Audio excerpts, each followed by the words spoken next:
In this video, I'll be testing out the difference between using different picture profiles on a Sony camera, more specifically the S-Log3 versus the HLG3. It's gonna be contrasty, so let's go.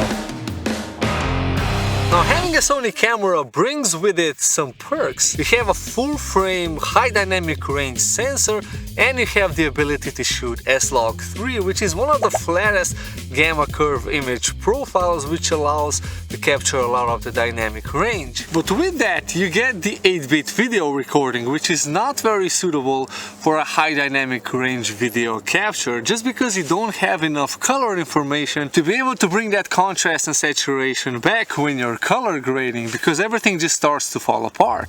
And this is where other picture profiles like the HLG, more specifically the HLG3, comes into play, because it doesn't require that much color information and you still get a high dynamic range image. Now the difference is only as to how dynamic range the image you're actually getting. Okay, so as an example, I'm gonna show you this scene over here. This is shot with HLG3 and exposed correctly, where my face is a little bit underexposed and the background is a little bit overexposed. I'm using the exposure value of 0, and I know that the autofocus is performing really well. And this is S-Log3, where I'm 2 stops overexposed. Now you can see the difference in the dynamic range. This one definitely has more details in the highlights as well as in the shadows, but the biggest concern is the autofocus, how well this is tracking. Now with a 2-stop overexposed image, even in a very contrasty scene like this, I know the camera is going to keep up with the autofocus. But the second problem is that I'm shooting this on an 8-bit video recording, so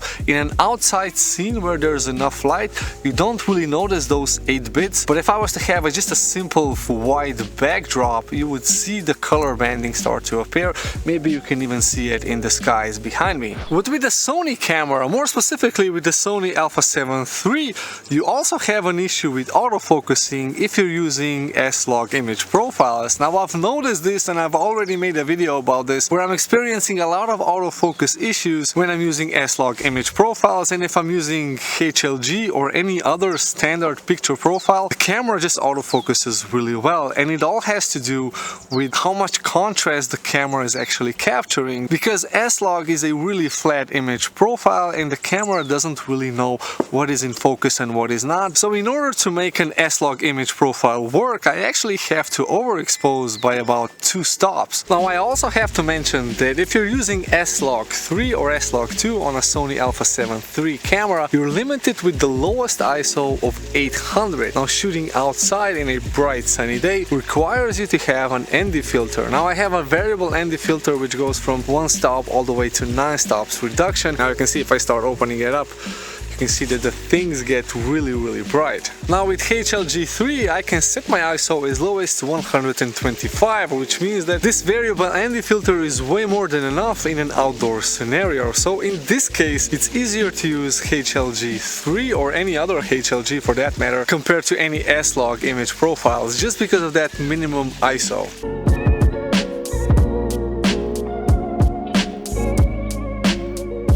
Now another big issue is that we tend to shoot everything with a wide open aperture, because that's kind of the cinematic way. But if you want to do any sort of documentary video, well, you have to show a little bit of the background, and this is why documentaries are never just the subject in focus and everything else out of focus. You typically see stuff that is behind the subject because, well, you're showing where the subject is, which is kind of a YouTube problem with this blurry background. So for this test it really makes no difference, because everything is shot with this wide open aperture as I can, because that's the YouTube way of doing it. But honestly, I mean, if you have trouble with too much light, well, you can just close down the aperture and you can show where the subject is. That's going to be much more informative than just a face in a blurry background. So this would be an example of shooting with an aperture f5.6, where I never have any issues with too much light if I'm using an ND filter, and you get a little bit more sense of where I am in the scene. And it's generally also much easier to control the exposure this this way because you're sitting somewhere in the middle with your f-stop. You can open it up, you can close it down, and if you don't put too much emphasis on a blurry background, well then everything becomes a lot easier. Nothing to do with the topic of this video, however.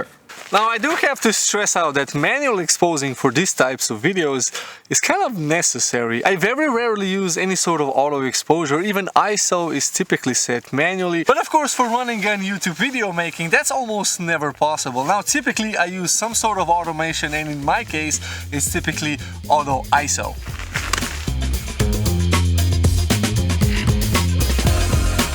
Now I know from experience that S-Log3 is going to look much more pleasing. A higher dynamic range gives you that full frame look if you're using a full frame camera. The question is only how much am I sacrificing on the video fidelity, considering that I'm recording this with 8 bits and I have a higher ISO level. So that's always that I'm troubling myself with when I'm switching between HLG3 and S-Log3. Personally, I would say for low light situations it's always better to use HLG3 because of that lower ISO and because of that lower noise value, and also you have typically more contrast in darker situations and not have to struggle with that 8-bit footage being stretched too much apart. If you're using a flat gamma curve, for instance, well then HLG is always going to look better in low light situations. But if you're in an outside bright contrasty scene, then using S-Log2 or S-Log3 is pretty much the way to go, and we have to use it because the camera can give us that, and well, we paid money for that. So anyway, thanks for watching. I hope you've enjoyed this video.